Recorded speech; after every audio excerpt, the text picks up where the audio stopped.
dia. Vocês estão bem? São 9 horas, vamos começar o nosso trabalho em ponto, né? Marcamos às 9, vamos começar às 9. O pessoal que for chegando, vai chegando devagarzinho, a gente vai aqui esquentando os motores e começando o nosso trabalho, que é um trabalho bem legal, uma reflexão bacana que a gente preparou para vocês para o dia de hoje. Um domingão de chuva, não é verdade? Seríamos felizes se estivéssemos debaixo de um cobertor, não é verdade? Assim agora, aproveitando esse friozinho, mas seremos muito mais por estarmos aqui aprendendo um pouco mais sobre nós mesmos. Isso é sempre bom. E eu agradeço profundamente a presença de vocês. Esse é um trabalho do Centro Espírita Maria Imaculada, que é o centro ao qual eu faço parte, vocês sabem disso. E é uma casa que tem se esforçado bastante para estruturar-se dentro do movimento espírita, com todas as dificuldades que a gente sabe que tem uma casa. Por isso a gente, uma vez por ano, nós fazemos esse seminário com o objetivo de ajudar nas obras da casa. Então, basicamente é essa a finalidade do ponto de vista da realização do seminário, mas também como resultado dos processos de palestra e outras apresentações. Ontem eu estava na cidade de Porto Seguro, acabei de chegar, e lá nós estávamos falando sobre a percepção espiritual, ou seja, ser espírito, o quanto é duro se sentir espírito, como é difícil viver no mundo de hoje se sentindo espírito, não é verdade? A gente sabe que a gente é espírito imortal, mas ao mesmo tempo uma coisa é uma coisa, outra coisa é outra coisa. Então, esse nosso encontro de hoje, eu considero ele uma continuidade do nosso encontro de ontem, mas apesar de vocês não terem estado conosco ontem lá em Porto Seguro, seria muito bom estarmos todos lá, né? Aquela cidade muito linda, mas também o que nós vamos ver aqui é algo que ajuda na compreensão do ser espiritual, porque, como diz Joana, nós somos seres muito amplos. Nós somos seres múltiplos e precisamos desse entendimento para a compreensão do nosso eu espiritual também. Então eu queria agradecer mais uma vez, agradecer a todos os nossos companheiros do Maria Imaculada que formataram esse evento, que organizaram tudo, né, e que cuidaram para que vocês estivessem aqui no dia de hoje. Agradecer a todo mundo, agradecer à Federação Espírita do Estado da Bahia por nos ter ofertado esse espaço para fazermos esse trabalho de uma maneira muito generosa. E também a toda a comunidade dos irmãos que nos ajudaram na divulgação desse evento. E com isso a gente começa o nosso trabalho. E eu gostaria de fazer algumas perguntas de provocação para vocês. Quem aqui quer ser feliz? Que pergunta boba, Paulo. Não é verdade? Quem não quer? Não é verdade? Agora eu vou fazer uma pergunta aqui, outra para vocês. Fiquem à vontade para responder do jeito que vocês quiserem. Quem aqui é feliz? Nossa, olha aqui, nosso lar voltou para a terra, que bom, que maravilha, nosso lar na terra, que show. Gente, vocês precisam ensinar os outros, porque existe uma máxima aqui na terra de que a felicidade não existe. Felicidade não existe. O que existe na vida são momentos felizes. Vocês conhecem essa música, gente? Pode dizer que conhece, não fica com vergonha não, porque é bem breguinha assim, mas é uma música legal, antiga, né? Então a gente sabe aqui na Terra que não existe felicidade, existem momentos felizes. Então uma vez você está lá em cima, daqui a pouco você está cá embaixo, daqui a pouco você está melhorzinho, daqui a pouco você está tristinho. Faz parte do ser humano estarmos nessa gangorrinha, para lá e para cá, não é? Balançando um pouquinho nas nossas emoções e nos nossos sentimentos. Mas a felicidade, ela pode ser enquadrada de duas maneiras. Vocês sabem que existe uma diferença clássica entre aquilo que seja emoção e aquilo que seja sentimento. O que é uma emoção? É uma coisa que explode dentro de você. A emoção é algo que vem do nada, acontece e quando você menos espera, ela desaparece. Porque uma das características principais da emoção é que a emoção ela dura um tempinho curto. Ao contrário do sentimento, porque o sentimento é uma coisa que dura. Sentimento é uma coisa que caminha no tempo. Então, quando a gente está falando de felicidade, a gente precisa saber que felicidade é. A felicidade emoção ou a felicidade sentimento? Sentir-se feliz é um estado de graça e plenitude que, independente de qual seja a sua vida, independente do que você esteja experimentando na sua vida, a sua vida será boa. Então, a pessoa que vive assim é uma pessoa que está em estado de graça. Mas aquela felicidade emocional, todos temos. Então, a gente tem aqui o caso do noivo e da noiva, que é muito interessante. A noiva vira assim para o noivo e diz assim: me faça feliz. Ele diz: eu vou lhe fazer feliz. Eu vou fazer de você uma pessoa feliz. Fique tranquila. E aí eles se casam. E aí na noite lá que eles vão, ele vira para ela e diz assim: você conhece aquela piada do português? E ela vai dar risada da piada do português. E ele vai dizer para ela: está vendo que eu ia fazer você feliz? Já fiz, agora pronto. Eu te fiz feliz, não diga que eu não te fiz feliz. Você não estava feliz, agora você está, porque você gostou da piada do português. Esse é o tipo da felicidade que nós buscamos muitas vezes aqui na Terra. A gente busca uma felicidade que é dos pequenos momentos, custe o que custar. Então, quando a gente vai analisar essa grande emoção, que seria aquela que acompanharia os espíritos iluminados durante toda a sua trajetória no plano espiritual, depois que ele atingir a plenitude máxima do espírito, que é a consagração da luz em seu coração, em sua alma, em sua plenitude, nessa condição, esse espírito que vive na Terra encarnado, brevemente não viverá mais, porque certamente o corpo não terá mais o que ensinar a esse espírito. Será um grande indicador no dia que você se sentir feliz o tempo inteiro. E não importa o que aconteça na vida, você possa dizer como Jesus: esse mundo não me pertence mais. O mal desse mundo já não me causa mais qualquer mal. E vocês podem achar que isso é piegas, isso é um sonho, é uma utopia, mas isso é o destino inexorável de todos nós.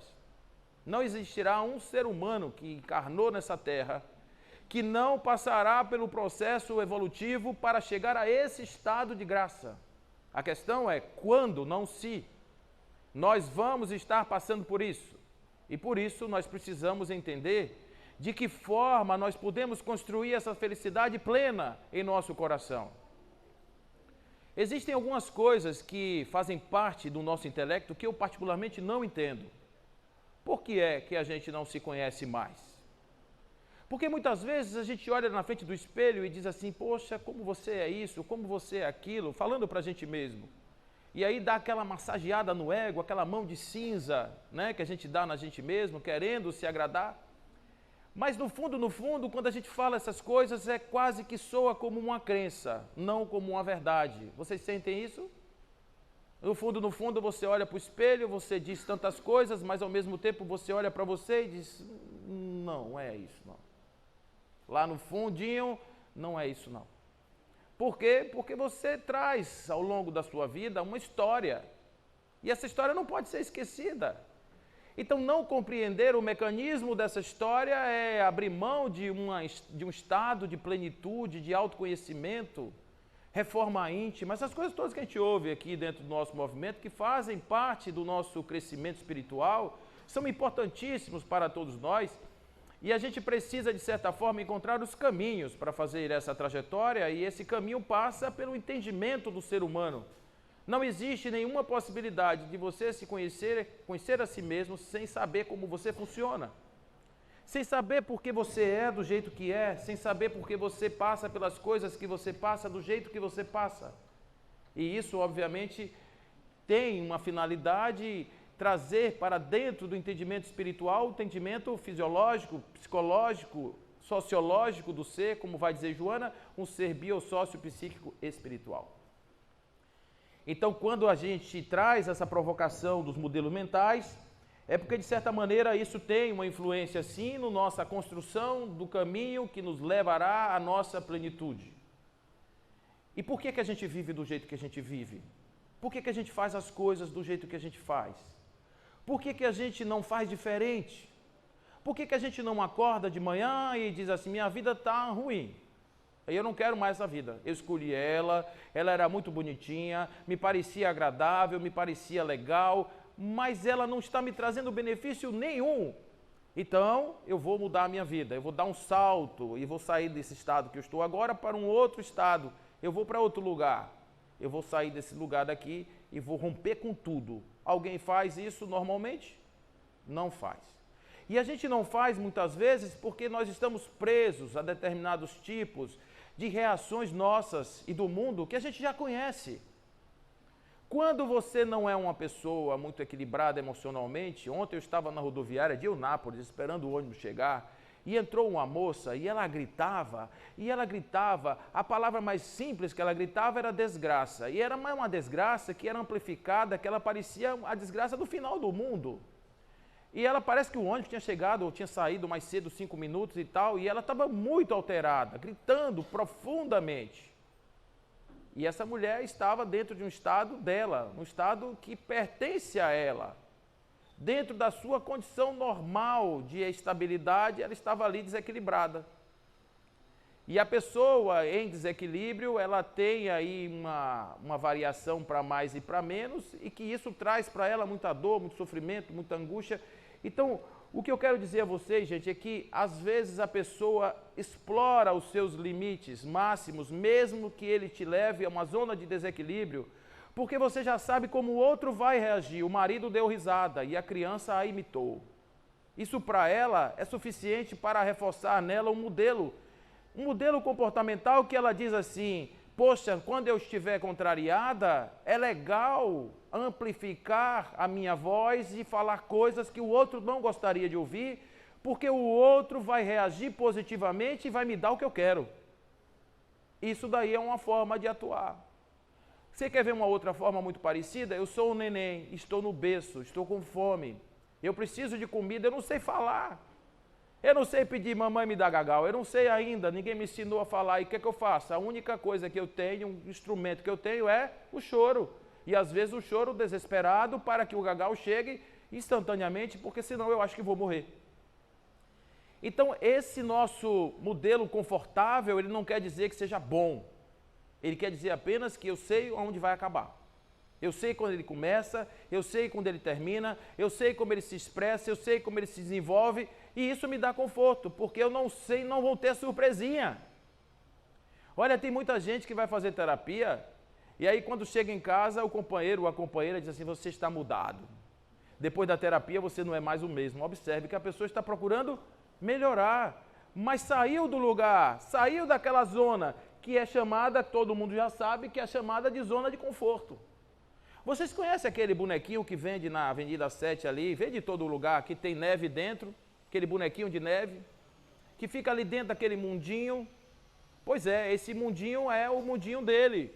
Tudo controladinho, tudo certinho, tudo, até as coisas ruins. Até o fato de que ele não pode transcender aquela cúpula de vidro, que é extremamente perigoso para ele, difícil ele não sair daquele lugar e ficar preso, confinado ali dentro daquela bolinha de vidro. Então, observe que mesmo a prejuízo nosso, a gente fica no lugar que a gente está porque a gente já se conhece, já sabe como é que funciona e a gente não quer sair daí. E quando tenta sair, parece que tem uma força que puxa a gente de volta. Vocês já perceberam isso? Faz dieta para você ver como é. Por que a gente não cumpre dieta? Vocês já imaginaram por quê? Porque os neurocientistas dizem o seguinte, que muitas pessoas não fazem dieta porque sabem que lá na frente elas vão voltar a engordar. Então, no fundo, você faz uma coisa, conta para todo mundo: olha, hoje eu comi 200 calorias.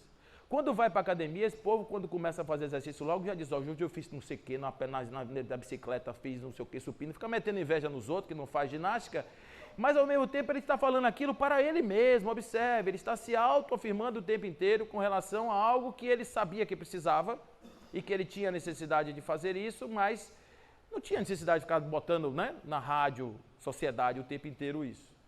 Mas volta. Mas lá na frente ele sabe que um dia ele vai estar em casa e vai dizer: hoje não vá não, você está cansadinho.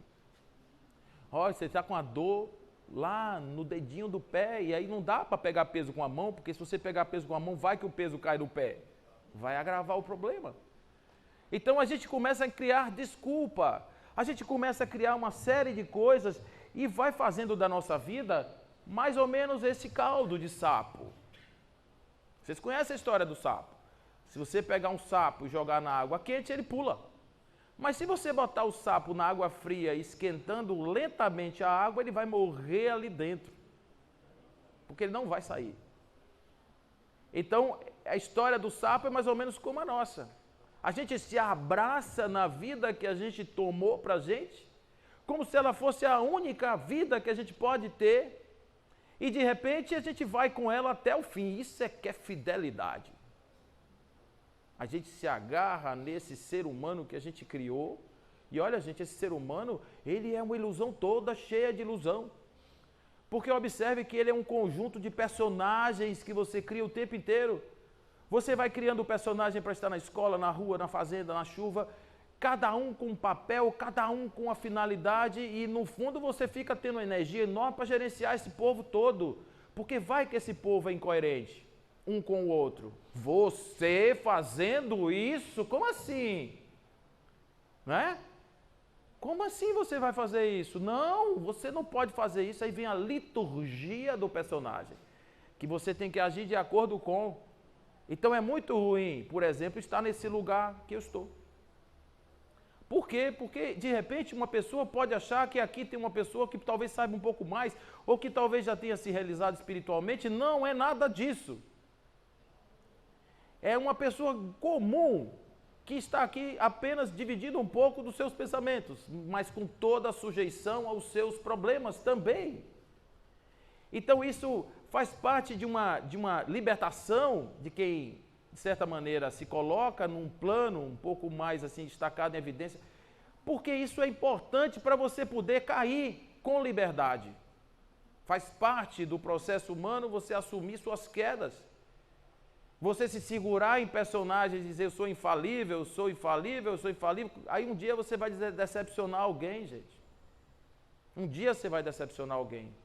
Recentemente nós tivemos aí nos jornais uma figura pública da área da espiritualidade que caiu em cima do seu personagem. Ele criou um personagem, não segurou porque é muita energia, gente. Não dá, é um vulcão dentro da gente. Então, e aí tudo ilusão. Então a gente se agarra nesse conjunto de personagens como se fosse uma novela da Globo, que a gente fica desenhando enredos, imaginando um final feliz, então tão distante, e ele não vai vir. Por quê? Porque nós não estamos conseguindo realizar, nós. Justamente quem deveríamos realizar, nós não estamos realizando, estamos agradando a todo mundo, menos a gente. Então como é que a gente pode fazer uma felicidade sentimental no mundo emocional, instantâneo, rápido, das coisas rápidas? O bom é curtir o momento. Então você pode encontrar sua felicidade ali, na beira da esquina, sentando com dois amigos, tocando um violão. Claro que tem felicidade ali. Todo bêbado vai ficar rico uma hora e vai ficar feliz.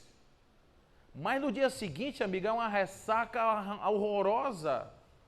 Porque ele acorda com todas as dopaminas secadas no seu cérebro e é ele seco, sem emoção, para lidar com suas mais profundas mágoas. E muitas pessoas, quando sentem isso, correm de novo para o bar, para a zona da droga. Fogem de si mesmo para não terem contato com este mundo seu, que é o tempo inteiro você fugindo de alguém, que a única coisa que quer de você é que você preste atenção a ele, que você realmente faça esse trabalho. Então, há aí um convite. O convite que é a gente mudar. Gente, eu tenho certeza que vocês aí do fundo estão lendo perfeitamente. Vocês estão conseguindo ler o slide? Está dando para ler? Ótimo. Porque de dia assim, esse projetorzinho, ele não consegue trazer a luz necessária. Mas aqui que bom. Em um ambiente de permanente mudança, a gente pode transformar nós mesmos ou sermos transformados. Todos os dias, indivíduos em seu trabalho, na sua vida pessoal, provam que é possível mudar antes que a vida se encarregue de acordá-los de alguma maneira penosa. Para transformar nossas vidas, temos que adaptar as nossas mentes. Olha aí, na vida não muda sem que a gente mude. É uma crença, gente. Mas é um mandamento verdadeiro. Sua vida vai mudar na hora que você mudar. Porque você vai chegar uma hora e vai dizer, essa vida não me interessa mais. Eu vou contar uma história minha. Quando eu tinha 15 anos de idade, eu gostava de ir para festas que eu não tinha convite. Vocês sabem como é o nome disso, né? Convidados aleatórios que aparecem de vez em quando. O povo chama de penetra, mas eu acho isso uma perversidade. Mas é assim, então eu fazia isso quando eu tinha 15 anos de idade com os meus amigos. E ainda tinha um detalhe, a gente não arrumava roupa. Comprava roupa nova para ir na festa que a gente não foi convidado. Essa cara de pau maior não existe. E quando saía da festa, a gente ainda tinha que levar um souvenir, porque se não levasse, ninguém ia acreditar que você entrou naquela festa. Podia ser uma abóbora que estava enfeitando o meio da mesa, uma melancia, como acontecia uma vez, meu irmão chegou em casa com uma melancia enorme, e eu fiquei olhando assim, o que levou ele a carregar essa melancia alguns quilômetros para vir da festa para casa? E hoje eu entendo, ele queria mostrar o troféu. Aqui, ó, entrei na festa e trouxe a melancia do bolo. Mas eu pergunto a vocês, qual é a chance que eu tenho hoje, com 54 anos de idade, de fazer a mesma coisa? Eu tenho até um problema hoje. Tenho um problema para ir nas festas que eu sou convidado. Mas as que eu não sou, não passa nem na minha cabeça, o que prova que a nossa vida muda quando a gente amadurece. Os nossos valores mudam quando a gente cresce. E o que acontece quando a gente não faz isso? A gente é atropelado por um trem. A vida vem que nem um trem, na direção contrária, e pega a gente, joga para cima. E que surpresa! Não esperava por isso. Muitas empresas não esperaram por isso e hoje não existem mais. Vocês se lembram da Kodak? Não é? Uma super empresa, e de repente essa empresa não existe mais. Vocês se lembram aqui na Bahia de uma empresa chamada Suerdic? Fantástica empresa, que eu passo ali no Recôncavo, vejo aquelas casas enormes, eu me lembro sempre dela, quanta riqueza essa empresa gerou, que maravilha! Mas hoje, lá, ruínas. Por quê? Porque aquilo que era o produto da empresa, de repente virou algo que as pessoas não consomem mais. Você já viu alguém fumando charuto pelo meio da rua? Antigamente era comum, hoje não mais. Então, quando a gente não presta atenção nas mudanças, as mudanças nos atropelam. Então, hoje nós estamos vivendo um mundo líquido. E o mundo líquido é um mundo sem nada sólido. O mundo já está dizendo, líquido. Você pisa nele e você afunda. Então, você tem que correr rápido, você tem que dar passos rápidos no mundo líquido, senão você afunda. E o que acontece no mundo líquido para nós que temos nevadas cabeças brancas? A gente viveu no mundo sólido, no finalzinho dele. A gente experimentou o mundo sólido. E a gente está com os dois pés no mundo líquido e a cabeça no mundo sólido, e a gente fica reclamando, no meu tempo, o povo sentava na calçada, ficava conversando, e hoje ninguém mais pode fazer isso. Conversa, mas num aparelho, uma calçada virtual eletrônica, chamada Zap Zap, Facebook, Instagram, que a gente é tão íntimo que chama pelo pequenino nome Zap, Face, Instant.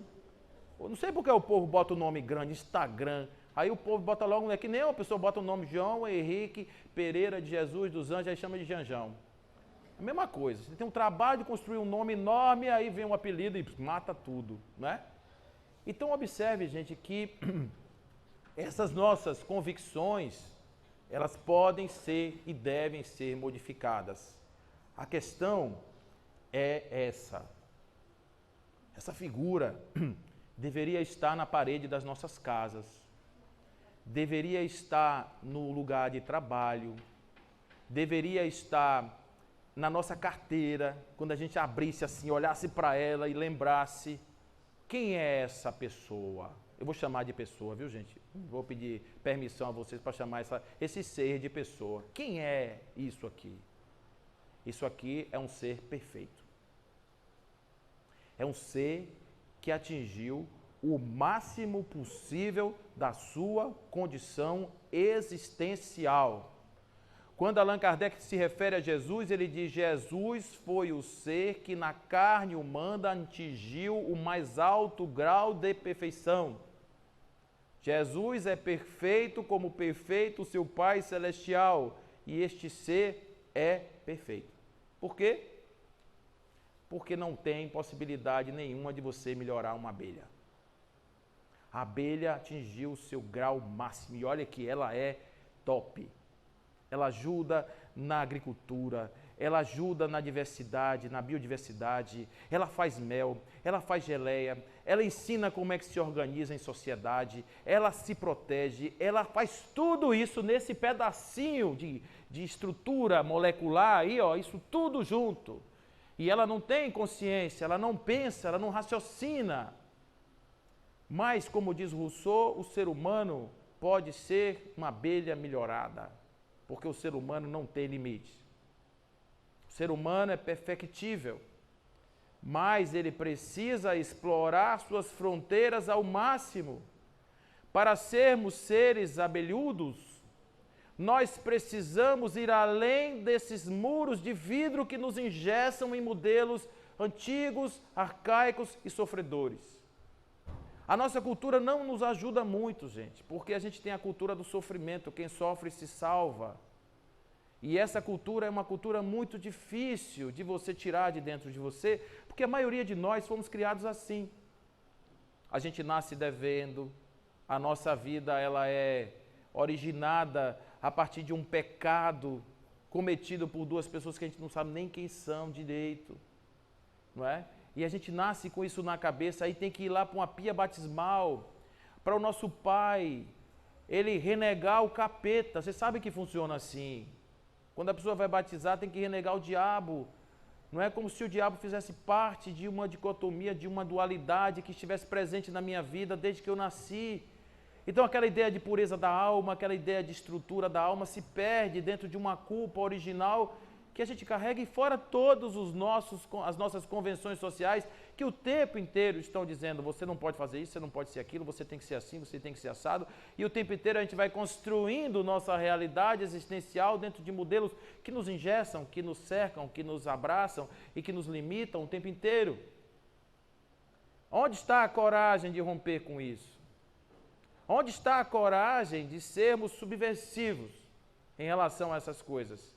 Chico tem uma história engraçada, ele falava com as formigas, ele conversava com os animais. E uma vez estava infestado formiga lá no roseral dele, ele foi bater um papo com as formigas: minhas amigas, olha, esse lugar não é um lugar legal vocês ficarem. Tem um rapaz aqui chamado Valdo Vieira, que ele adora dar veneno para formiga. Então eu queria que vocês saíssem daqui, eu queria que vocês fossem para outro lugar. E aí todas foram, segundo a lenda, só ficou uma. E aí perguntaram para ele: e essa aí, ela não te ouviu? Não, essa é uma subversiva. Dizia Chico, com seu humor característico. Então, subversão, mas uma subversão boa, natural, alegre, feliz, para cima. Dentro do mundo quântico, existe um negócio chamado colapso quântico. E o colapso quântico é aquilo que transforma uma onda em uma partícula. Então, o tempo inteiro, tudo é onda, e quando você observa, vira partícula, de alguma maneira. Obrigado, Dé. Vira partícula. Então, quando você transforma essa realidade, ou traz isso para a sua realidade cotidiana, você vê o seguinte: que tudo que você observa, você cria com sua cabeça, com sua mente. Mas alto lá, isso não lhe dá o direito de pensar numa Ferrari e a Ferrari aparecer na sua garagem. Por uma razão simples, e apenas essa: que nossa mente não está no estado criador, nós estamos no estado de percepção ainda, de captação de sinais. Então, quando você vai pensar, então de repente você vai fazer lá, vai imaginar um castelo. Imagine que vocês vão construir um castelo. E a pessoa diz: fecha os olhos, que vocês vão construir um castelo agora com a força do seu pensamento. E aí esse castelo é cor-de-rosa. Aí você, quando você ouve a palavra cor-de-rosa, as mulheres lembram do 15 anos lá de uma roupa, de um vestido cor-de-rosa que elas usavam. E ela lembra que foi uma festa legal, que tinha brigadeiros deliciosos, que é feito com chocolate, que, aliás, né, é Nescau. Então, o Nescau é uma coisa que meu avô gostava. Meu avô morava na fazenda, tinha uma vaquinha preta. Essa vaca era holandesa, e lá na Holanda as casinhas são lindas, tem lá um negócio. Então, você observa que você estava nos 15 anos e em um segundo você já está na Holanda. Como é que você cria assim? Você vai criar um castelo com uma vaca pendurada, com um catavento na porta? Não funciona assim. Nossa mente não tem disciplina para o processo criador e o processo dos colapsos quânticos. Mas as mentes superiores, elas têm capacidade disso, de fazer de plasmar no mundo das coisas, plasmar imagens concretas daquilo que está dentro da mente. Mas o fato é que mesmo não criando concretudes, o nosso mundo nos parece ser aquilo que nós criamos dentro da nossa mente. Nós criamos o mundo da forma que a gente pode criar, nos afastando do nosso ser abelhal, né? Abelhas. E aí o que nos impede também de fazer isso são as nossas crenças limitantes. O que são crenças limitantes? Eu não posso, eu não consigo, eu não mereço, eu não tenho capacidade. Quem sou eu? Não, eu não. Sou tão pequenininho, não é? Então a gente começa a criar crenças limitantes que vão nos obliterando. Então existe uma crença limitante do tipo eu não posso, que é grave. Imagine que você mora numa casa com seu pai e sua mãe, seu pai não foi muito bem sucedido na vida, sua mãe se dedicou à casa e vocês passaram muita necessidade. Muito provavelmente esse filho, ele terá dificuldades muito grandes em transcender isso, porque muitas vezes quando ele consegue uma chance de sucesso, ele não aceita. Por quê? Porque ele não pode ser maior do que o seu pai. Na sua cabeça, o seu sucesso fere o seu pai, ofende o seu pai. Então ele diz, eu não posso ser. E a partir daí ele começa a se sabotar. Aí tem um concurso para ir. Aí você vai, o concurso é em Feira de Santana. Estou contando um caso real. De uma pessoa que eu conheço, médico. Ele ia fazer uma prova de residência. E ele precisava fazer uma viagem de carro. Quando chegou no meio da estrada, deu uma chuva igual a essa que deu hoje. Foi suficiente para ele dizer, é um aviso para eu não ir. E não foi. E não fez a residência.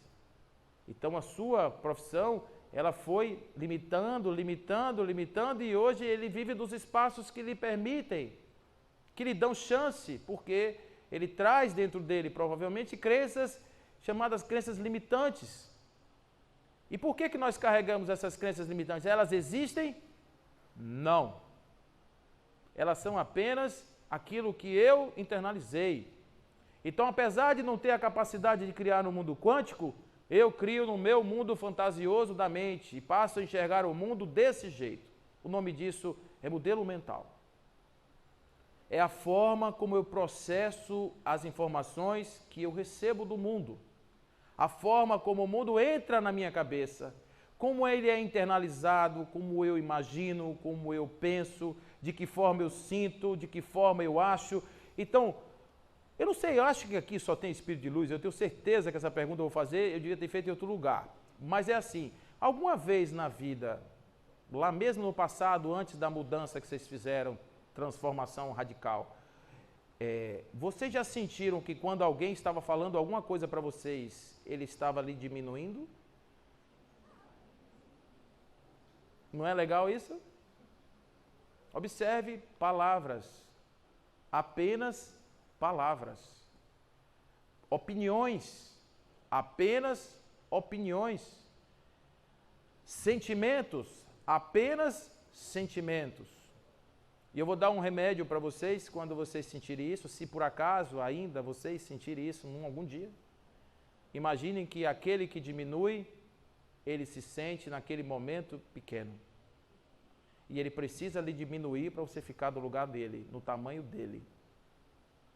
Então quem diminui não está em cima, está embaixo. Se bota em cima para compensar a sua perda de estar embaixo. Então, toda vez que você ver alguém te humilhando, tenha piedade. Porque naquele momento uma alma chora. E você pode ajudar. Você só aceita se você quiser, ou se dentro de você existir uma crença de que aquilo é verdadeiro. E você tentou esconder isso o tempo todo de todo mundo, criando um super personagem. De repente, você diz, fui descoberto. E aí você reage negativamente. E aí você reage com outra ofensa. Observe como é a gangorra. O sujeito vai para baixo, ele agora quer trazer o outro. Quem você pensa que é? Quem você pensa? Você sabe com quem você está falando? E aí, ó, a gangorra. E começa aí o grande conflito do ego para acertar e ajustar. Então, é crença limitante o tempo inteiro, fazendo com que eu tenha uma interpretação particular do mundo e da vida. Vocês conhecem essa moça? Pois é. Quando eu vim para esse mundo, eu não atinava em nada.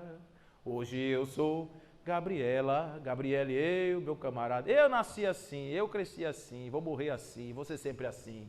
Gabriela, a síndrome de Gabriela. Eu não mudo, eu já estou com uma idade. Eu já tenho. Ó, tem gente que fala assim, eu já tenho 74 anos, como é que eu vou mudar agora? Em respeito eu nunca disse, mas à vontade eu já tive. Tu já morreu? Porque enquanto os seus olhinhos estiverem piscando, enquanto o seu cérebro estiver funcionando, enquanto você for capaz de balbuciar palavras, enquanto os seus braços forem capazes de escrever alguma coisa, você pode mudar tudo. Tudo. Absolutamente tudo. Quantas e quantas histórias, gente, que foram modificadas no último minuto do último capítulo, por um gesto, por um ato, por uma vontade, por um desejo, por uma forma diferente de fazer as coisas, mudando significativamente aquilo que era uma crença do passado. E de repente muda. E quando isso não vem pelo bem, vem pela força, porque é imperativo, é impositivo que a gente faça essa mudança na gente, que a gente transforme nossa vida e não fique preso, apesar dela hoje não ser mais essa beleza toda, mas na época era, e todo mundo ficava muito pressionado com Gabriela, não é? Então olha só o que é que a ciência está dizendo. A experiência de hoje rapidamente se torna teologia de amanhã. O que você vive hoje é o que você vai criar como crença para pautar toda a sua vida no futuro. E ele diz assim, é por isso que frequentemente os generais estão lutando a última guerra. Eles moldaram suas táticas a partir de equipamentos e estratégias militares anteriores, cuidadosamente aprendendo lições dos relatos de missões de último campo de batalha, as quais podem não mais ser relevantes no campo de batalha atual. Na Segunda Guerra Mundial, muitos japoneses que não foram avisados do final da guerra levaram anos depois da guerra lutando uma guerra que não existia mais, se defendendo com armas que não funcionariam mais, talvez. E quantos de nós estamos enfrentando um mundo novo com armas velhas, lutando brigas que já acabaram, lutando coisas que já acabaram, que não tem mais sentido, não é? Olha aí quanta coisa rica existe hoje. Embora autópsias possam ser uma valiosa fonte de insight, desde que reconheçamos que o mundo pode mudar. É interessante você olhar o passado no sentido de ver de que forma você pode adaptar o seu futuro, porque tudo que você viveu foi bom, te deu experiência, te deu capacidade de compreender as coisas, mas não quer dizer que você tem que ser isso o resto da vida. Não. Então, no mundo quântico, infinitas possibilidades podem ser concretizadas. A sua mente, né, que vagueia, ela poderia criar dentro dessa infinitude de possibilidades uma outra qualquer. Aquela que você tem é uma entre infinitas outras. O que impede você agora de se matricular num cursinho, fazer um cursinho pré-vestibular e fazer uma outra profissão? O que te impede de vender tudo e ir morar em outro país?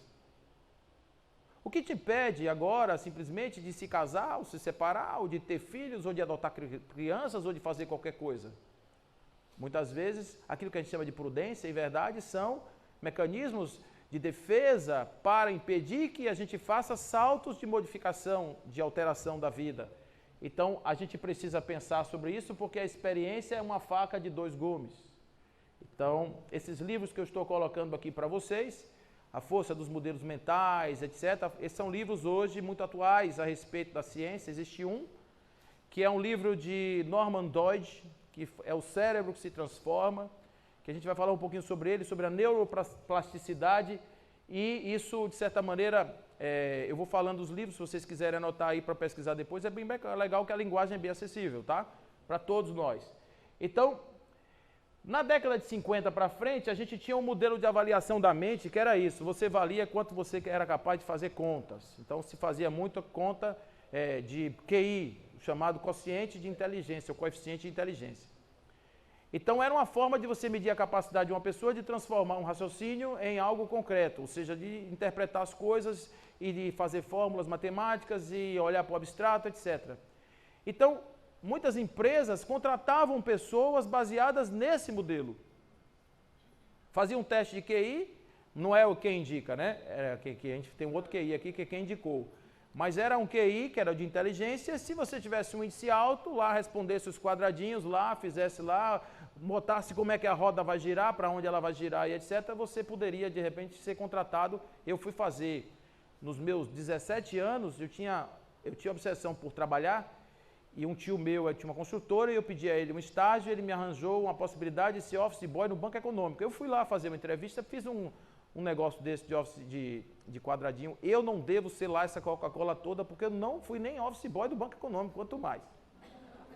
Não me chamaram, mas não foi por isso, foi por causa de um modelo mental.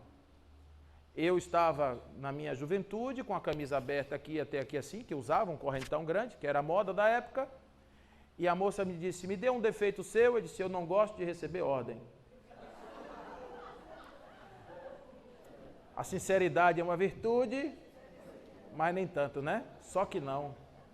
Por isso que eu não fui office boy do Banco Econômico. Tá vendo como às vezes ajuda? Muito bem, então isso era um modelo. Só que Howard Gardner, um outro pesquisador, abriu o leque e disse, olha, não é mais assim não, gente. Porque se você não tiver outras inteligências, você não se posiciona no mundo. Você pode ser o cara que for, Einstein. Mas se você não tiver inteligência emocional, hoje você não trabalha. Você não resiste a uma frustração. Olha quantas pessoas hoje vão trabalhar, quando o chefe briga, ele volta para dentro de casa e diz assim, por que você não quer trabalhar mais? Que emprego? As pessoas, que ambiente, coisa horrorosa. E foge. Foge da frustração. Por quê? Porque chocou no seu modelo de proteção, chocou na sua zona de conforto e outras inteligências não foram desenvolvidas. Então, para vocês terem ideia, existem grandes empresas hoje que não contratam pessoas, aliás, contratam pessoas que não têm nível superior, mas que são altamente hábeis em outras capacidades. A parte musical, não é? Corporal, sinestésica, interpessoal, emocional, espiritual, quantas, espacial, todas essas são dimensões da mente.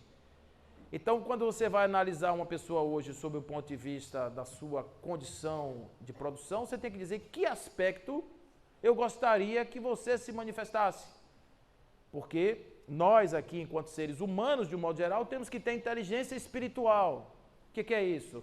Adquirimos a capacidade de perceber as nossas vidas sob a perspectiva do espírito. Isso aí é uma coisa boa. Desenvolver a inteligência do espírito, mesmo o espírito estando encarnado. Mas existem outras dimensões profissionais, às vezes sociais, que você também tem que trabalhar. Então não adianta ser o melhor aluno da turma. Você precisa estar ligado no mundo, conectado no mundo. E o que eu vou dizer para vocês aqui, uma vez eu estava na Cobem, e uma amiga nossa disse assim, Paulo, eu queria tanto cantar uma música com você, creio em ti ao ver a chuva cai e faz. Ela queria cantar essa música comigo. E ela disse assim, eu vou ensaiar porque eu não sei cantar. Aí eu disse, você sabe. Você só não sabe que sabe. Porque você pode aprender. Tudo o que você quiser fazer, você pode aprender. Bote uma coisa na sua cabeça. Quando você nasceu, o seu cérebro não sabia que você seria quem você é. E ele podia ser qualquer pessoa. Imagine que ele tivesse tido oportunidade de desenvolver outras habilidades. Você não seria quem você é. Você seria outra pessoa com o mesmo cérebro. O que acontece é que à medida em que a gente vai vivendo, o cérebro vai sendo podado. Ele tem uma regra do tipo, use ou perca. Então, se você desenvolve uma área do cérebro, ela vai ficar forte e poderosa.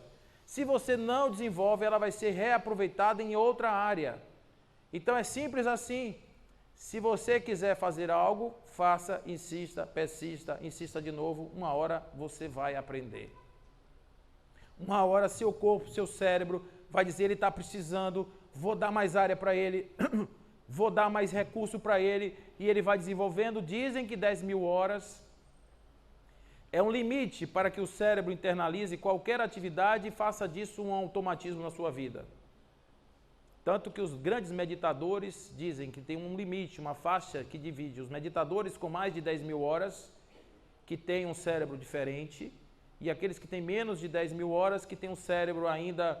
Né? Claro que quando diz 10.000, não é 10.001, já é diferente. Não é isso, é um range. O que eu quero dizer a vocês é que, como diz Joana, o hábito é uma segunda natureza em a natureza de cada um. Se você repete, o cérebro entende, torna isso um automatismo, o automatismo vai virando sua natureza e de repente você incorpora e quando você menos espera, você faz. Você pensa quando dirige? Você está dirigindo, você fica dizendo, vou passar a primeira, vou passar a segunda, vou passar a terceira? Não pensa nisso. Eu tinha uma tia minha que não pensava nisso hora nenhuma, então ela ia daqui para Feira de Santana na segunda. Mas também não é isso que eu estou dizendo, não é ignorar, é fazer no automático, que isso é uma coisa boa para a gente. Não é? Então, o que podemos fazer com isso que já nos foi dito até agora? De que nós podemos mudar, que nós temos resistência para mudar, que a gente pode fazer a alteração que a gente quiser, que a gente pode ser outra pessoa. Quantas coisas boas vocês estão começando, tenho certeza, a pensar já no dia de amanhã, destruir a casa, destruir o quarto, pintar tudo de rosa, de roxo. Vocês estão pensando em fazer coisas incríveis, eu tenho certeza que vocês estão pensando. Se vocês não estiverem pensando, pensem, porque vocês podem fazer tudo diferente. Então, minhas pesquisas, isso aqui é Carol Dweck, que ela escreve Mindset, a psicologia do sucesso. Mindset é modelo mental. E ela diz assim, minhas pesquisas ao longo de 20 anos demonstraram que a opinião que você adota a respeito de si mesmo afeta profundamente a maneira pela qual você leva a sua vida. Ela pode decidir se você se tornará a pessoa que deseja ser e se realizará aquilo que é importante para você. Se você tiver a depender de como você esteja com sua mente, você pode realizar aquilo que você sonha ou não. Mesmo que você queira, se você não fizer nada, provavelmente você não vai conseguir. Essa é uma lógica da vida que a gente tem que entender que existe aqui em qualquer lugar, não é? Então a pergunta que eu vou fazer agora, que vocês mentalizem a resposta que cada um vai ter, será que vocês estão preparados? Nós estamos preparados para o novo mundo? Vocês sabem que mundo é esse? Yuval Noah Harari, ele escreve um livro chamado Homo Deus, que eu achei que era um livro baiano. Homo Deus, que a gente fala aqui, né? Mas é Homo Deus, é outra chiqueza, é o homem que se sente Deus. E esse cara, que é muito novinho, ele tem 30 e poucos anos, é um pensador moderno, novo, né? Bem ácido, ele diz assim, que virá um tempo breve em que nós seremos inservíveis. Inservíveis, não é... Aí outro dia eu falando isso, a moça estava confundindo isso com, mas já tem tanta gente desempregada. Eu digo, não é desemprego. Você não entendeu, desemprego significa que você não está empregado momentaneamente. Inservível quer dizer que não existe a menor chance de você servir para nada, porque o mundo não vai precisar de você. E para essas pessoas, a sociedade vai ter que criar uma forma, porque elas vão nascer, elas vão existir, elas vão estar no mundo. E aí elas vão fazer o quê? Vão ficar na calçada? Vão ser os novos moradores de rua? Vão ser aqueles que vão insuflar os índices de violência do mundo? Eles vão entrar na contravenção para o bem da sociedade, prega ele.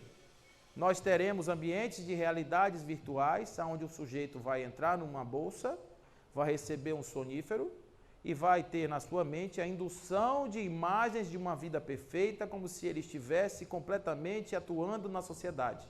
Uma Matrix. Retorna a ideia da Matrix. Tecnologia resolvendo um problema existencial. Para aquele ser, ele vai viver como a Ilha da Fantasia, Tatu e o chefe, lá recebendo a pessoa para viver seus grandes sonhos. Isso vai ser programado, isso provavelmente vai ser um programa de saúde pública, Porque essa questão de fazer download e upload de memória é algo que já está aí na pauta da ciência. Então você vai poder receber inputs em áreas específicas do cérebro e ter visões transcendentes. Você vai experimentar a felicidade, porque o cérebro não precisa da realidade para ser feliz. Quer ver um exemplo? Que horas são? 10 horinhas. Daqui a pouco a gente toma um coffee. Mas pense só o seguinte, agora, quem gosta de pudim de leite, moça? Ah, então feche os olhos, vocês que gostam de pudim, e imagine agora um pudim amarelinho, fofinho, com a calda de caramelo derramando em cima, assim, da avó, que a panela queimou a beiradinha, ficou pretinha na bolinha, assim, com a ameixazinha dentro. Água? Não água a boca? Água, gente. E observe que você não tem pudim nenhum, mas seu corpo diz, cadê o pudim? Que está na minha mente, ele começa a reagir, ele saliva como se você já estivesse comendo. Seu cérebro vai produzir suco gástrico como se você já estivesse engolindo. Então, seu corpo não precisa da experiência concreta para ser feliz. Ele só precisa que sua mente imagine que você é feliz. Percebe? É mais sofisticado do que o que a gente pode imaginar. Não é a concretude, é a fantasia, por isso muita gente vive no mundo da fantasia. Então ele diz assim, vocês estão preparados para um mundo novo? O que vocês querem ser? Agentes da sociedade ou seres inservíveis? Onde é o ponto de inflexão entre os dois modelos? É o seguinte, se nós insistirmos no modelo materialista, aonde apenas o ter seja relevante, nós vamos ter que criar máquinas para nós, porque a automação, a inteligência artificial vai tomar os empregos e não vai ter jeito. É uma economia que vai ter que ter economia na produção, no sentido de gastar menos, e vai ter que ter aumento na produção, no sentido do aumento do envelhecimento da população, e do aumento da população de um modo geral. A gente aumenta em torno de 150 mil pessoas por dia, então isso é uma taxa bastante significativa. E daqui para frente a gente pode crescer em uma proporção muito grande, se ficarmos mais velhos e vamos precisar de uma economia mais justa, mais eficiente, mais barata, que distribua mais, etc. Esse é o modelo paradigmático. O outro modelo é um modelo onde a sociedade seja repensada em todos os seus aspectos, não de cima para baixo, porque não funciona. O modelo de uma igualdade forçada não funciona, porque nós somos diferentes, gente.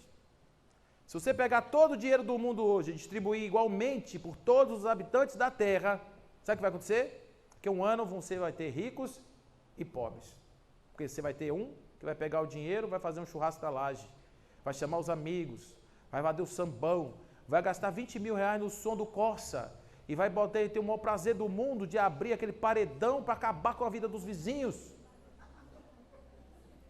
E o outro vai vender alto-falante, o outro vai vender o fio, o outro vai fazer um curso para se capacitar, para instalar paredão para pessoas que querem paredões, e percebe? E esse vai tomar o dinheiro do outro, e daqui a um ano você vai ter pessoas ricas e pobres.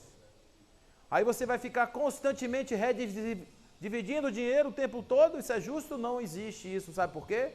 Porque o vendedor do alto-falante vai dizer, isso não é justo. E vai levantar uma espada, vai levantar uma arma e vem para cima do outro e vai dizer isso aqui é uma guerra, e é o que a gente vive constantemente no mundo. Modelos artificiais querendo impor ao homem uma bondade que ele ainda não está preparado para viver.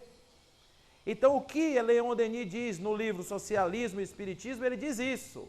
O socialismo é a salvação do mundo, porém não esse que foi pregado. Por quê? Porque esse é de cima para baixo. No Livro dos Espíritos, questão 811, não existe possibilidade nenhuma de ser verdadeira a crença de que alguém possa achar que dividindo ou socializando vai encontrar a igualdade no mundo. Por quê? Porque as pessoas, os espíritos, as capacidades são muito diferentes umas das outras. Então, a sociedade verdadeiramente crística é uma sociedade de baixo para cima. Ela é social, ela é distributiva, ela é de valoração do ser, mas ela não é impositiva, ela é construída a partir de uma consciência. Quer dizer o seguinte, eu não consigo viver bem no mundo se o meu irmão também não estiver vivendo bem. Quando todos nós tivermos essa consciência, não precisa de governo, não precisa de exército, não precisa de força, não precisa de ditador, não precisa de tirano, não precisa de máquina de calcular para dividir, porque nós seremos capazes de, mesmo sendo diferentes, todos vivermos com dignidade. Esse é um ponto de inflexão, que se nós não mudarmos o paradigma do homem no mundo, nós vamos cair nas máquinas que vão cuidar dos inservíveis. E para não sermos inservíveis, temos que abrir muito a cabeça. Porque antes, quando eu preenchia uma ficha de gênero, por exemplo, tinham 2. Hoje tem 50. A mulher casou com ela mesma, recentemente, aqui no Brasil. Eu fico pensando, quando ela quiser se separar, como é que vai ser?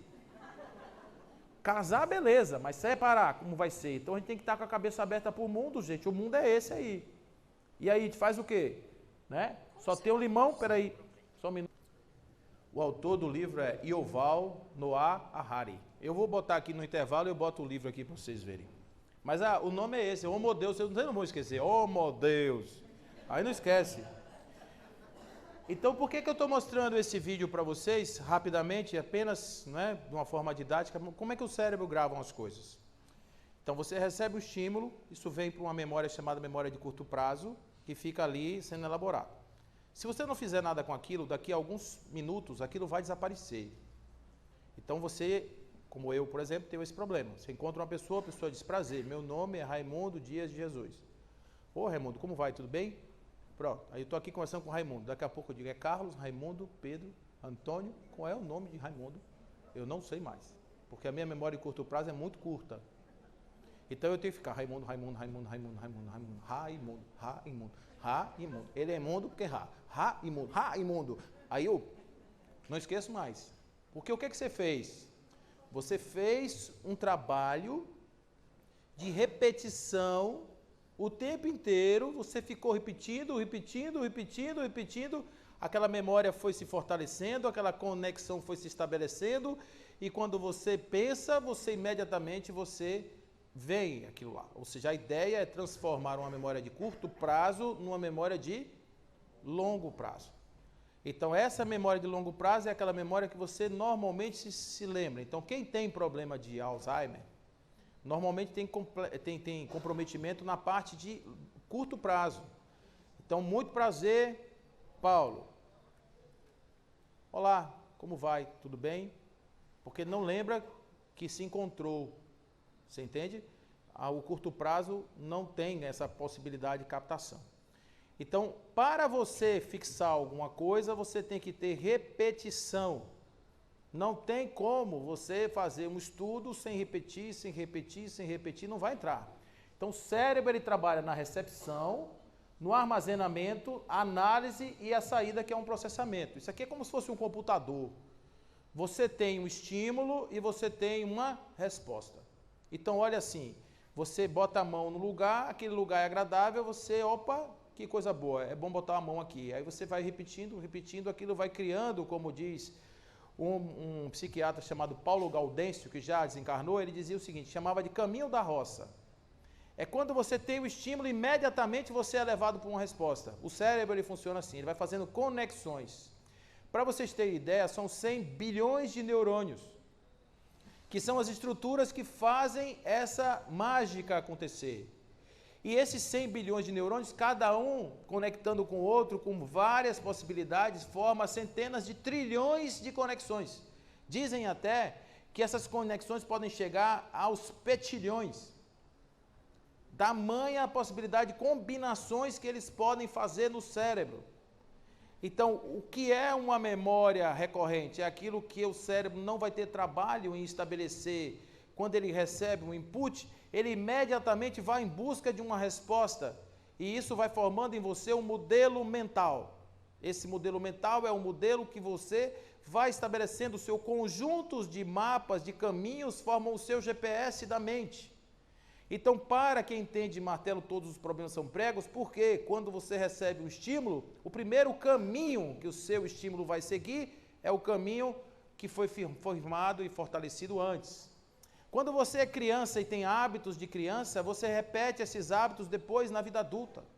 Porque eles são tão fortes, eles são tão repetidos, eles são tão comuns, que você tem dificuldade de se livrar deles, porque quando você menos se espera, eles estão num campo de automatismo e você faz aquilo com tanta naturalidade que para você não tem outra forma de fazer. Isso é um modelo mental. Cristalizado. Não é? Está cristalizado, está dentro. Olha aqui, eu vou mostrar rapidamente.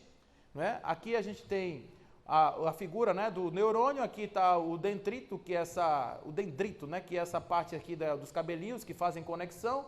Esse corpo aqui é o axônio, aqui é o corpo celular, aqui a gente tem um terminal, né, pré-sináptico, que são de conexão também, e essa gordurinha aqui que é a baía de mielina, que faz, quanto mais mielinizado estiver o neurônio, mais forte é a conexão que ele tem com o caminho neural, ou seja, um caminho neural fixo mesmo, aquele bonitão. Isso aqui é bem firme, é como se ele fosse criando amarrações, não tem variabilidade.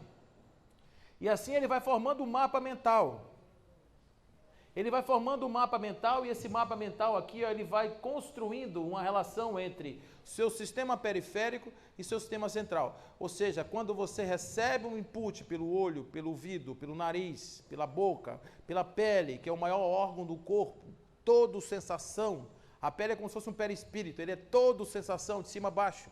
Quando você recebe uma conexão por esses estímulos, você automaticamente dispara a sua reação dentro desse sistema aqui, e isso faz com que você tenha coisas interessantes. Eu vou contar para vocês isso aqui daqui a pouco, porque eu tenho um slide antes, que é aquilo que eu chamei de farmácia da felicidade. A farmácia da felicidade é o que acontece entre um neurônio e outro. O que acontece aqui nesse lugar, nesse espaço que ele chama de sinapse. Que é isso? Um neurônio ativa o outro, que ativa o outro, que ativa o outro, que forma um caminho. Esse é o sentido. E aí você tem o estímulo e resposta. O que acontece aqui dentro desse espaço é que você vai ter substâncias. Um neurônio não se junta no outro. Ele tem um espaçozinho milimétrico. Para vocês terem ideia, quando você juntar seu sistema nervoso todo, todos os fios do seu sistema nervoso, em cada corpício desse, tem 150 mil quilômetros de fios. Tem neurônio desse que tem 1,5 metro de comprimento. Então, é muito complexo esse sistema nosso. Né? Para dizer que isso foi obra do acaso, realmente tem que ter muita fé, viu, gente? Muita fé. Então, aqui dentro tem um conjunto de substâncias, que são essas substâncias aqui, de um modo geral. Então, a adrenalina, por exemplo, é aquela que faz seu coração bater, que faz você ter uma reação de fuga, de luta, que faz você ficar empoderado. A adrenalina, né, quando você diz assim, eu estou com adrenalina, estou com toda a adrenalina, que você está pilhado, você está com aquela sensação, né, de emoção. Aqui você tem uma outra, que é a noradrenalina, que é também chamada de acetilcolina, que é chamada de norepinefrina, que ela é uma substância que ela é contrária à adrenalina, ela tem um outro efeito, contrário à adrenalina. Assim a gente vai tendo outra que é a dopamina. A dopamina é uma maravilha, porque a dopamina é a droga do prazer. Quando no sinapse existe dopamina, significa dizer que você está feliz, você está com prazer. Então quem se droga tem muita dopamina no cérebro, quem come chocolate tem muita dopamina no cérebro, né? Porque a dopamina é provocada por uma sensação de bem-estar. Quando você vai se encontrar com o seu namorado, você fica com aquela coisa de ficar virando os olhinhos para cima, é dopamina, gente. É por isso que o povo fica dopado, dopamina dopa a pessoa. É a droga do amor, inclusive. A outra é a serotonina. A serotonina é a droga da depressão. Quando ela está ausente entre o espaço sináptico, existe depressão. O intestino é a segunda fonte de produção de serotonina do corpo. É o segundo lugar que tem mais neurônio no corpo, é o intestino. Não sei para quê, mas tem. Mas é lá. Então, cuide do seu intestino, que você estará cuidando do seu cérebro, do seu sistema nervoso. Isso é uma recomendação médica que já fazem hoje aí no mercado. Então, o que é que acontece com a serotonina? A serotonina, a droga, o Prozac, por exemplo, o que é que o Prozac faz? O Prozac impede, porque quando um neurônio está comunicando com o outro, joga a dopamina aqui, o sujeito fica assim, aí tem que voltar para o lugar. Isso chama recaptação. Então, o próprio neurônio tira aquele espaço do espaço sináptico, tira a substância, para o sujeito voltar para o lugar. Porque senão o sujeito fica o tempo todo alucinado, não volta. Então, esse modelo de recaptação, no caso da serotonina, no caso do deprimido, ele seca e ele fica sem movimento. Então, o que é que o Prozac faz? Impede que isso aconteça. Fica com a serotonina lá. Então, fazer exercício é bom para a depressão, comer coisa que produz serotonina é bom para trabalhar a serotonina é bom para a depressão, mas o bom mesmo para a depressão é mudar a cabeça. Por quê? Estudos que foram realizados nos laboratórios de neurociência do mundo descobriram isso, que pessoas que fazem terapia cognitivo-comportamental encontram os mesmos resultados de pessoas que tomavam substâncias para a recaptação de neurotransmissores. Os tarja pretas, eles podem ser substituídos por determinados tipos de terapia, não quer dizer, gente, aqui que parem de tomar a pílula, não é isso. Só estou dizendo que a ciência mostra que, inclusive, placebos têm efeitos muito parecidos. O sujeito toma uma pílula de farinha, acha que está tomando remédio e fica bom. Então, estou dizendo que pesquisas mostram que pacientes com toque, com crise de síndrome do pânico, com depressão, ansiedade generalizada, com problemas de autismo, estão sendo tratados com terapia cognitivo-comportamental, com uma diferença que incorporaram a atenção plena nesse processo. E isso faz mudança na neuroplasticidade, isso faz mudança no caminho neural. Imagine o seguinte, você está em estado de ansiedade, olha como é que eles fazem. Você entra no estado de ansiedade, seu coração começa a bater, você tem medo, você começa a ter medo. Aí ele diz, saia do seu corpo, olha só que coisa, se olhe como se você fosse um observador de fora. Você não está mais sofrendo, você está olhando você sofrer. Olha que coisa, a pessoa faz esse movimento e diz assim, não sou eu, é o toque que está fazendo isso. O toque está disparando dentro de mim um mecanismo que está fazendo isso. E ele vai regulando a respiração e vai entendendo que não é ele, é uma desconstrução de crença. E ele começa então a fazer movimentos de neuroplasticidade. Eles têm resultados em 3 semanas.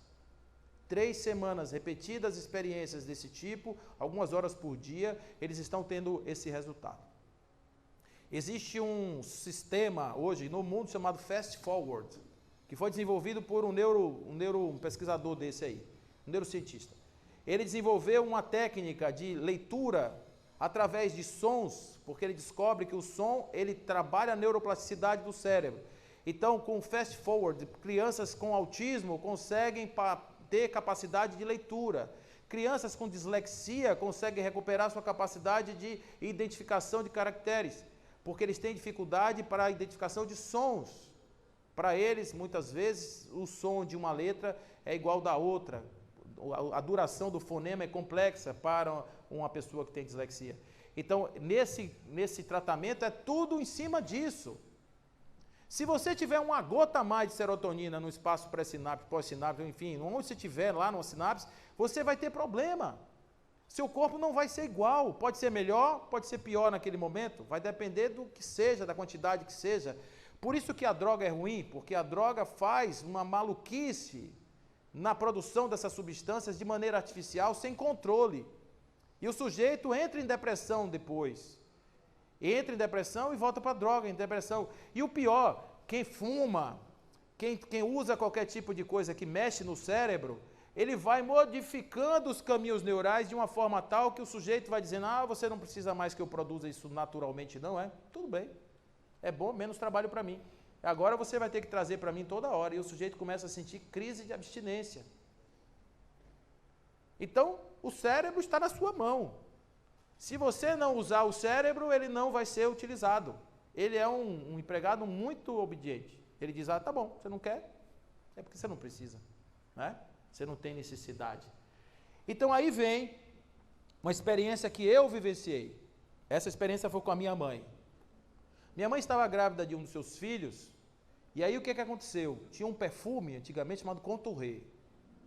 E o Contouré era legal, porque a gente que era pobre, o frasco era bonito, era todo feito de uns picozinhos de jaca, assim, como se fossem aqueles frascos antigos que a vovó tinha na cristaleira.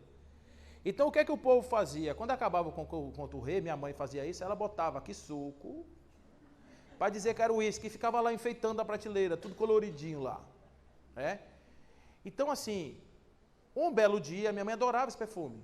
Ela estava grávida, enjoada, e o frasco caiu no chão. Gente, Contouré no dedo é uma coisa, no chão é outra coisa. Principalmente 1 litro, porque o frasco era grande. Quando bateu no chão, que subiu aquele cheiro, ela grávida, ela estava enjoada. O que foi que o cérebro dela fez? Contorrer, lhe dar enjoo. A partir daí, toda vez que ela sentia o cheiro longe, ela tinha que correr para o banheiro. Porque o corpo dela reagia da mesma maneira como se ela estivesse grávida, como se ela estivesse sentindo isso. Ela formou uma conexão entre o cheiro, um estado físico, uma condição dela, e a partir daí, para sair daí, ela vai precisar fazer um trabalho para a desconstrução disso. Porque foi uma experiência muito forte. O pessoal que cria galinha, às vezes, passa uma substância na galinha, porque se a raposa comer, ela passa mal lá na frente. Não é para matar a raposa, é só para a raposa ficar ali passando mal, numa ressaca horrível. E ela vai dizer, comi uma galinha lá lá fazenda de Paulo, não coma não, que é coisa horrorosa, dá uma ressaca terrível. E as raposas não comem mais a galinha, mesmo que não tenha a substância. Então isso, eles fazem intuitivamente uma coisa que a ciência está explicando como é que funciona. Então, se você conseguir interferir no ciclo do seu caminho neural, trazendo uma experiência prazerosa no meio dele, você rompe com o final da história. Ele começa de um jeito, mas no final é outro final. Você deu outro final para aquele caminho neural. Eis aí uma reprogramação neurolinguística. Eis aí uma reprogramação cerebral. Eis aí uma reprogramação de autoajuda. Eis aí os milhões de dólares que o mundo está ganhando com isso, gente. Anthony Robbins, ele conta no seu livro que ele vinha voando no seu helicóptero a jato, pousando em cima de um hotel, e ele diz, há 10 anos atrás eu era garçom nesse hotel. E o que é que ele fez diferente? Ele diz isso que eu estou dizendo para vocês e cobra milhões de dólares para dizer. Porque é isso, não tem mistério não. Se você busca conhecer o seu cérebro, a fisiologia do seu cérebro, certamente você não vai cair no espaço do contorrer. Só para a gente terminar, gente, eu quero mostrar para vocês essa figura. O biólogo Rupert Sheldrake, ele faz uma análise mais profunda quando ele estuda os campos mórficos. E ele fala a respeito de um espaço que a gente, de certa forma, tem dentro do nosso campo mórfico, que são os espaços onde as coisas vão cair ali dentro e vão seguir sempre esse mesmo caminho. Por isso que o campo mórfico, ele padroniza um comportamento de um grupo. Se um passarinho, por exemplo, a experiência do centésimo macaco é legal para explicar isso. Eu ia falar do passarinho que bebe o leite, mas eu vou falar do centésimo macaco. Lá na década de 50, na ilha do Pacífico, os cientistas pegaram um macaco de uma raça, chama macaca focaça, que ela adora batata doce, igual a mim. Só que eles fizeram uma experiência, eles pegaram a batata doce e misturaram com pó de serra. E os macacos não comiam mais a batata doce. Não tinha jeito. E aí eles ficaram impressionados com aquilo. Um belo dia uma macaquinha pegou a batata, lavou a batata e comeu.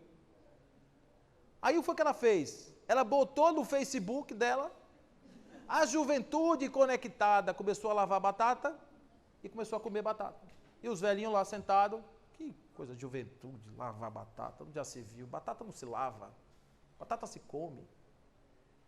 Mas quando chegou o centésimo macaco, que é o número hipotético que eles estabelecem em 100, até os velhos começaram a comer.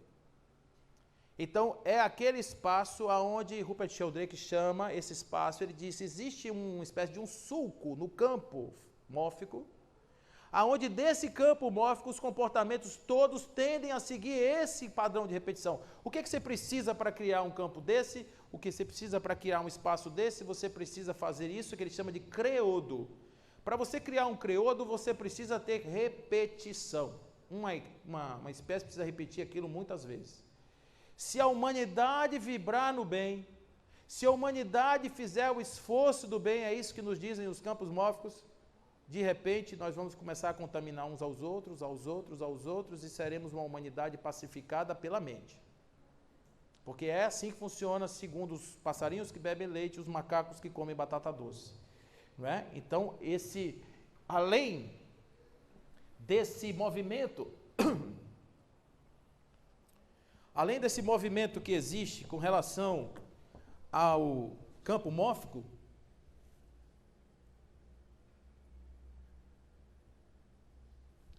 existe uma outra ideia que é no campo espiritual.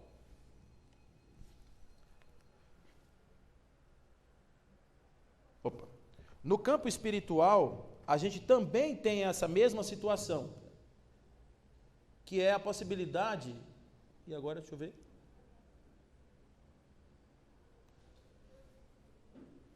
já foi. Isso aqui, gente, é a representação de um campo mórfico espiritual, que os antigos orientais chamam isso de sanskara, ou sanskara. É uma ideia de um credo espiritual. Quando o espírito repete sistematicamente a mesma experiência, muitas vezes, na encarnação precedente ou encarnação futura, ele vai fazer ou tenderá a fazer a mesma coisa. Ou seja, o modelo não é só mental, é também espiritual. A evolução do espírito passa pela mudança no modelo mental. Então, é um trabalho muito necessário. Eu não estou falando aqui que é só para quem quer ganhar dinheiro, porque também serve. É para quem quer ser feliz. Que é mais do que ganhar dinheiro. Muito mais do que ganhar dinheiro. Apenas alguns dados aí para vocês verem. Do ponto de vista da mente, aquilo que você percebe no mundo, você percebe uma taxa de 50 bits por segundo. Sabe o que é isso? Vocês sabem o que é 50 bits? Uma letra é um conjunto de 8 bits. Para você representar uma letra A no computador, você precisa de 8 bits. 50 bits por segundo significa dizer 6 letras por segundo é tudo que o consciente consegue captar. Quando você lê um texto, você lê as letras. Você vai lendo as letras e vai formando palavras. Mas o texto tem outras coisas, tem os espaços entre as linhas, tem os espaços entre as letras, tem os riscos, tem a marca da página, tem o nome do autor que está em cima, que está embaixo, que você não olha, você não vê. Mas o seu inconsciente vê. Olha a taxa dele, é 11 megabits. Está perto do seu celular. O inconsciente capta 11 milhões de bits, enquanto que o consciente apenas 50. É por isso que a gente forma modelos mentais inconscientes. É por isso que a gente forma modelos mentais sem saber, sobretudo se a gente estiver vivendo a vida no modo piloto automático. Você liga o piloto automático e a vida vai seguindo, deixa a vida me levar, a vida leva ele. Fica ali, sono sem sonhos. E o que vai acontecer? O inconsciente vai captando imagens, vai processando do jeito dele, e você vai se formando, e quando você pensar, tudo era apenas uma brincadeira, e foi crescendo, crescendo, me absorvendo. E de repente, eu me vi assim, completamente perdido, vazio, sem sentido. Não é? Por quê? Foi acontecendo, eu não fui prestando atenção, e foi chegando, e foi chegando, e foi formando, e de repente, quando pensou que não, conturrei aqui, conturrei ali, ó eu, no espaço. Então, ela vai dizer assim, Carol diz assim, assim no mindset fixo, os estereótipos, tanto positivos quanto negativos, perturbam a mente. Quando você recebe um rótulo positivo, receia perdê-lo. Ao receber um negativo, receia merecê-lo. Quando as pessoas têm um mindset de crescimento, o estereótipo não perturba o seu desempenho. Quando você tem um mindset, que ela diz assim, um modelo mental positivo, você não se preocupa com aquilo que as pessoas vão dizer de você, você não se preocupa com aquilo que o mundo diz de você, você vive o que você precisa viver, da forma que você precisa viver, estuda, se aprende, se educa, para você poder se conhecer e não se deixa conduzir pelo seu sentido do abstrato, porque isso vai te levar para o precipício, não tenha dúvida. Se você largar um barco sem o comandante, para onde o barco vai? O vento. Onde o vento levar? Pode ser para cima das pedras, pode ser para qualquer lugar.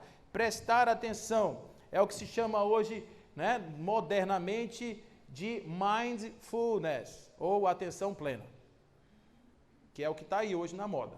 Prestar atenção em você, no dia de agora, na respiração, o que está acontecendo no seu corpo, como é que você está respirando, como é que o seu corpo está reagindo, como é que você está fazendo isso. É isso que está hoje na tônica do dia, na ordem do dia, é o que está aí. Como é que eu mudo isso? Você muda assim, reconhece o poder e o limite do modelo mental. Você reconhece que você não é dono na sua própria casa. Como dizem os grandes especialistas, o homem não é dono na sua própria casa. Reconhecer o poder de um poder limitante. Reconhecer que você pode ser obliterado por ele, que você pode ser castrado por ele, que você pode estar infeliz por ele. Não é sua vida que é ruim, é o modelo que você escolheu que não está legal. É a conexão, estímulo, resposta que não está boa. Mude, ressignifique tudo. E aí você vai ver que a vida fica diferente. A vida é outra. Teste a relevância do seu modelo em relação ao ambiente e gere novo modelo. Se o mundo, veja hoje, você no mundo, sinceramente, como é que estão os seus resultados? Você é uma pessoa que você se considera uma pessoa realizada? Você realizou tudo que você queria? Sim, ótimo, permaneça. Aberta, mente aberta, fazendo tudo o que você está fazendo. Não, então mude. Porque você é uma pessoa racional. E só uma pessoa irracional faria isso. Só uma pessoa que não pode ser melhorada faria isso. Você pode melhorar, você não tem limite. Nunca esqueça disso. Você é dono da sua casa, você pode mudar tudo o que você quiser. Na hora que você quiser, vai ter trabalho, vai ter esforço, vai ter sacrifício, mas você pode mudar tudo. Então, depois daí, você supera os inibidores, meu Jesus, supera os inibidores de mudança e remodela a infraestrutura do pensamento e o pensamento dos outros, né? E transforma seu mundo agindo rapidamente sobre os novos modelos, avaliando sempre em relação à realidade. Isso aí, na empresa chamada Ciclo PDCA, né? Você vai se descongelar, vai avaliar seu modelo, vai mudar o que tiver que mudar, vai fazer isso, testando, tal, depois você fica sempre avaliando. Para você não ser aquele Gabrielo, eu nasci assim, morri assim, você sempre assim, Gabriela. Me respeite que eu tenho idade para ser seu pai, eu vi isso muito. Mesmo sabendo que a pessoa que estava me dizendo isso estava errada, mas ele estava errado no mindset dele e eu estava errado julgando ele no meu mindset. Observe que os dois podiam estar errados.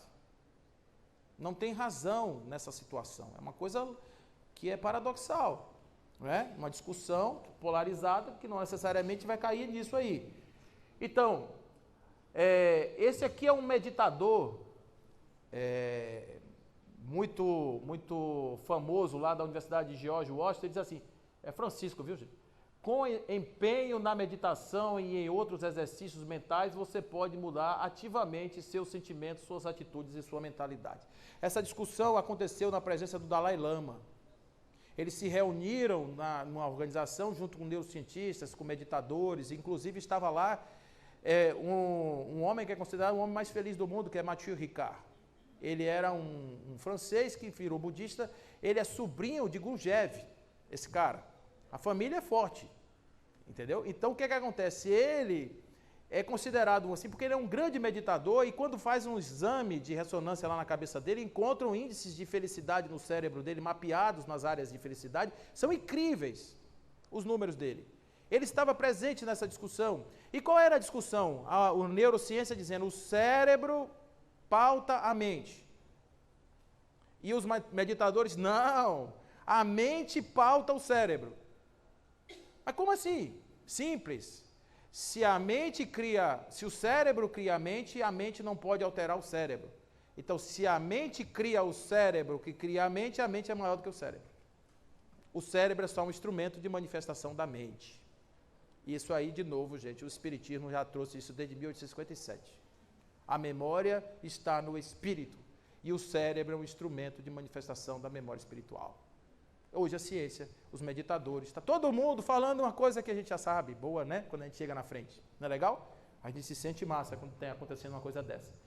E aí, de novo, quando a gente adota um modelo mental, a gente ingressa no novo mundo. Em um dos mundos de características fixas, o sucesso consiste em provar que você é inteligente ou talentoso. É esse que a gente vive hoje aí, do que não muda nos padrões sociais. Alguém aqui já usou meia lurex na época da Dancing Days? Sapato cavalo de aço? O homem aí já usou? Calça boca de sino? É ridículo, né, gente? Mas a gente usou porque era um mindset social fixo que a gente adotou, né? Afirmar-se.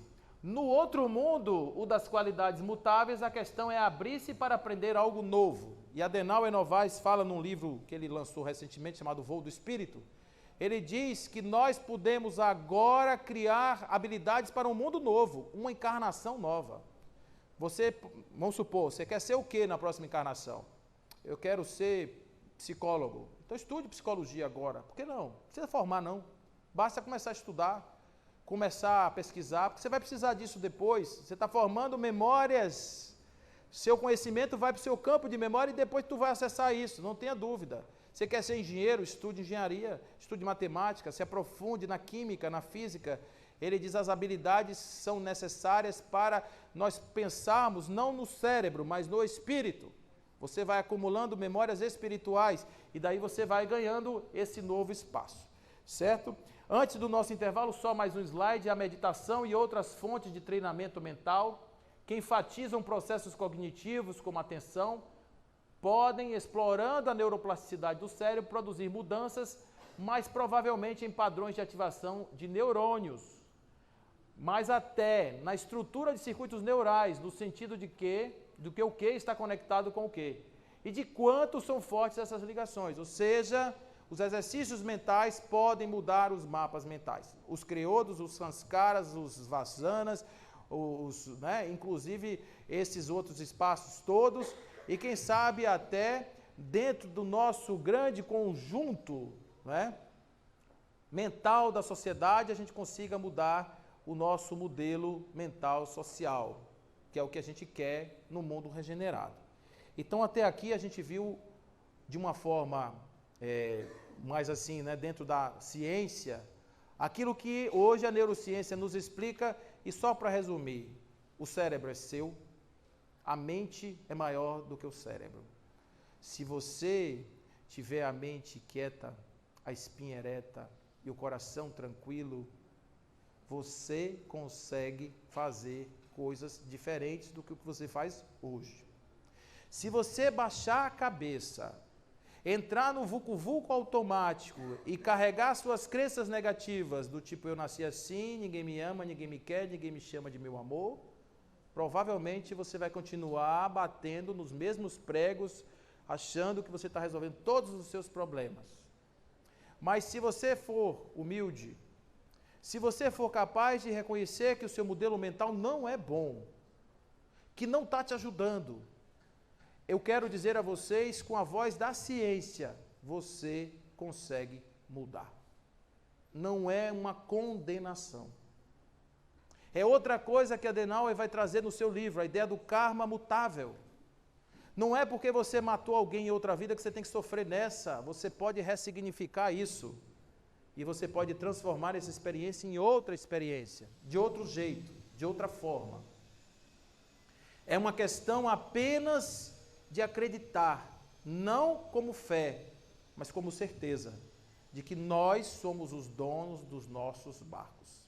E como nós não somos os donos dos nossos estômagos, vamos tomar um cafezinho, daqui a pouco a gente volta. Olha, gente, são 10h35, vamos ver se 11 horas a gente está aqui?